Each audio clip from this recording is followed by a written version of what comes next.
sa carrière, ses passions et les épreuves qui ont marqué son destin. Ce récit est un hommage à une actrice exceptionnelle, une femme lumineuse dont la sensibilité a touché des générations. Marie Trintignant est née le 21 janvier 1962 à Boulogne-Billancourt, dans une famille déjà profondément ancrée dans le cinéma et la culture. Son père, Jean-Louis Trintignant, était déjà reconnu pour ses rôles emblématiques et sa présence élégante à l'écran, tandis que sa mère, Nadine Marquand, faisait ses premiers pas comme réalisatrice et scénariste. Grandir dans un environnement où le cinéma et la littérature étaient omniprésents a naturellement éveillé chez Marie une passion précoce pour le jeu d'acteur. Dès l'âge de 4 ans, Marie se retrouve devant la caméra pour le film « Mon amour ». « Mon amour » 1967, réalisé par sa mère. Bien que très jeune, elle fait preuve d'une maturité étonnante et semble comprendre instinctivement l'art de raconter une histoire par l'image. Cette première expérience n'était pas simplement un jeu d'enfant, mais le début d'une vocation profonde. Marie observait avec une attention silencieuse les acteurs, les techniciens et la magie du tournage. C'est là que naît son désir de vivre pleinement le cinéma. Au fil des années, malgré une scolarité classique, Marie ne perd jamais de vue son ambition. Contrairement à certains enfants de célébrités, elle refuse de s'appuyer sur le nom prestigieux de ses parents. Elle souhaite créer sa propre trajectoire, et chaque rôle qu'elle choisit devient une étape de sa construction artistique. Dans les années 1970 et 1980, Marie Trintignant se forge une carrière exigeante et impressionnante.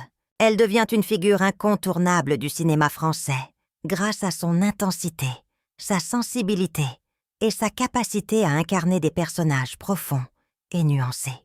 Dans Série noire, 1979, elle impose une présence bouleversante aux côtés de Patrick Dewar. Son interprétation dans Nuit d'été en ville, 1990, révèle une subtilité et une intimité rares.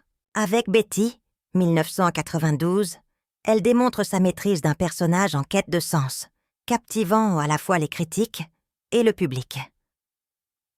Marie savait aussi alterner drame et légèreté. Dans Janice et John, 2003, elle joue une comédie tendre et décalée, montrant sa capacité à naviguer entre des émotions contrastées. Sa performance dans Colette, Une femme libre, 2003, reste gravée dans les mémoires. Elle y incarne l'écrivaine avec une énergie et une justesse qui marquent durablement les spectateurs. Ses rôles, parmi tant d'autres, lui valent 5 nominations au César et la reconnaissance de ses pairs. Mais derrière le glamour et le succès, la vie de Marie n'était pas exempte de difficultés. Elle était une mère dévouée, élevant 4 garçons tout en poursuivant sa carrière. Ses amis et collègues soulignent sa générosité, son humour tendre et sa vitalité. Malgré sa discrétion, elle savait créer des liens profonds avec ceux qui l'entouraient, qu'ils soient acteurs, réalisateurs ou amis proches. Le drame survient en juillet 2003, alors qu'elle tourne Colette, une femme libre en Lituanie. Marie est victime de violences conjugales. Son compagnon de l'époque l'agresse violemment. Malgré les soins prodigués, elle décède le 1er août 2003, à seulement 41 ans. La France entière est bouleversée. La perte d'une actrice de ce calibre choque le monde culturel et provoque un débat national sur les violences faites aux femmes. Ses obsèques au cimetière du Père-Lachaise rassemblent familles, amis, artistes et anonymes. Sa tombe dans la division 45 reste un lieu de mémoire et de recueillement. Plus de 20 ans après sa disparition, l'empreinte de Marie Trintignant demeure forte. Ses films continuent d'émouvoir, et son destin tragique a contribué à libérer la parole autour des violences conjugales, inspirant de nombreuses initiatives de prévention et de sensibilisation. Sa vie rappelle que derrière le talent et la beauté se cachent parfois des douleurs invisibles, mais aussi une force intérieure exceptionnelle. Marie Trintignant n'était pas seulement une actrice. Elle était une femme passionnée, capable de révéler les blessures intimes de ses personnages et de toucher le cœur du public. Son regard, sa voix et son talent traversent les générations, et son histoire reste un symbole de courage et d'humanité. Merci à tous d'avoir écouté ce bonus jusqu'au bout.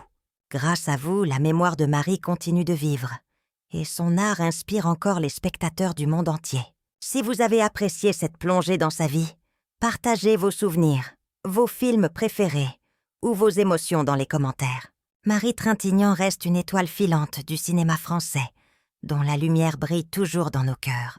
Pour ceux qui ont suivi l'histoire de Marie Trintignant, ce bonus vous plonge encore plus profondément dans sa vie, ses passions, ses combats et ses moments intimes, pour rendre hommage à une actrice exceptionnelle et à une femme courageuse. Marie Trintignant est née le 21 janvier 1962 à Boulogne-Billancourt, dans une famille profondément ancrée dans le cinéma et la culture. Son père, Jean-Louis Trintignant, acteur de renom, et sa mère, Nadine Marquand, réalisatrice et scénariste, lui offrent dès son plus jeune âge un environnement riche en créativité. Ses premières années sont marquées par la découverte du 7e art, la littérature et la musique, façonnant chez Marie un goût naturel pour l'art et le jeu. À seulement 4 ans, elle apparaît dans Mon amour. Mon amour, 1967, un film réalisé par sa mère. Même enfant, elle démontre une incroyable présence, une attention aux détails et une capacité à ressentir profondément ce qu'elle interprète. Cet instant marque le début d'une carrière unique, où chaque rôle devient une extension de sa sensibilité et de son humanité. Marie ne souhaite jamais se reposer sur la réputation de ses parents. Elle veut écrire sa propre histoire et se créer une identité artistique. En grandissant, Marie combine scolarité classique et passion pour le théâtre et le cinéma. Elle observe les tournages avec fascination, apprend de ses collègues plus expérimentés et développe un regard artistique affûté. Chaque film, chaque scène, chaque émotion absorbée la prépare à devenir l'une des actrices les plus talentueuses de sa génération. Dans les années 1970 et 1980, sa carrière décolle véritablement. Son talent se manifeste dans des rôles complexes, souvent intenses, parfois fragiles, mais toujours profondément humains. Dans Série noire, 1979, elle s'impose aux côtés de Patrick Dewar, capturant l'attention par sa profondeur émotionnelle. Dans Nuit d'été en ville, 1990, elle révèle une subtilité rare, jouant avec les nuances et les non-dits, ce qui la distingue de ses contemporaines. Son rôle dans Betty, 1992, est salué par la critique et le public. Marie réussit à transmettre la quête de sens et les dilemmes intérieurs de son personnage avec une justesse exceptionnelle. Marie n'était pas seulement capable de drame, elle excellait également dans les rôles plus légers et comiques.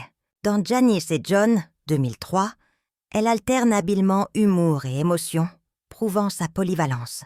Et dans Colette, une femme libre, 2003, elle incarne l'écrivaine avec une énergie et une authenticité qui captivent. Ses 5 nominations au César témoignent de son talent reconnu par ses pairs et par le public, confirmant son statut d'icône du cinéma français. Mais derrière la célébrité et les applaudissements, la vie de Marie est intense et complexe. Mère dévouée de 4 garçons, elle jongle avec ses responsabilités familiales et sa carrière exigeante. Ses amis et collègues décrivent une femme généreuse, drôle, tendre et vive, capable de créer des liens profonds et sincères avec ceux qui l'entourent. Sa vie personnelle, parfois tumultueuse, révèle une force intérieure et une résilience admirables. En juillet 2003, le destin frappe tragiquement. Alors qu'elle tourne Colette, une femme libre en Lituanie, Marie est victime de violences conjugales. Son compagnon de l'époque l'agresse violemment. Malgré les soins prodigués, elle décède le 1er août 2003, à seulement 41 ans.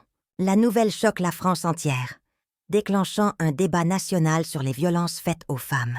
Ses obsèques au cimetière du Père-Lachaise rassemblent familles, amis, artistes et anonymes, témoignant de l'impact profond qu'elle a eu sur tous ceux qui l'ont connue ou admirée. Sa tombe, dans la division 45, demeure un lieu de recueillement et d'hommage.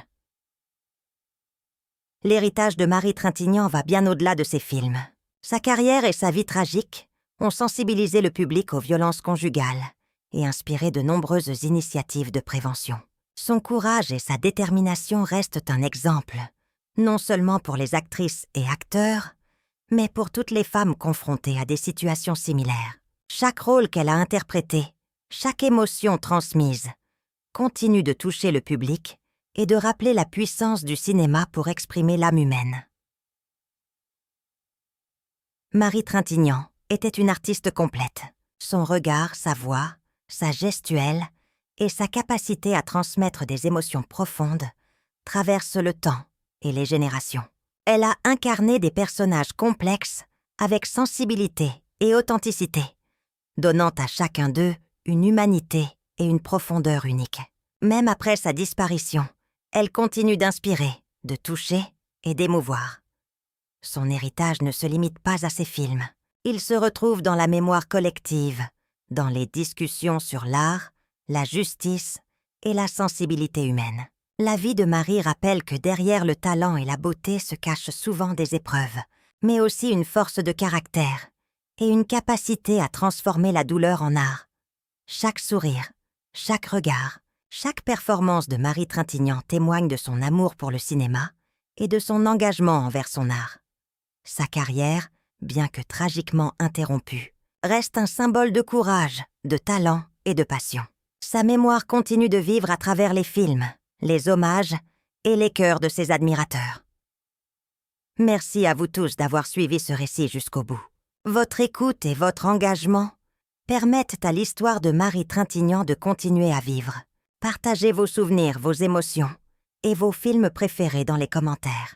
Ensemble, nous honorons une femme et une actrice dont la lumière continue de briller au-delà du temps, rappelant à chacun que l'art et la sensibilité sont éternels.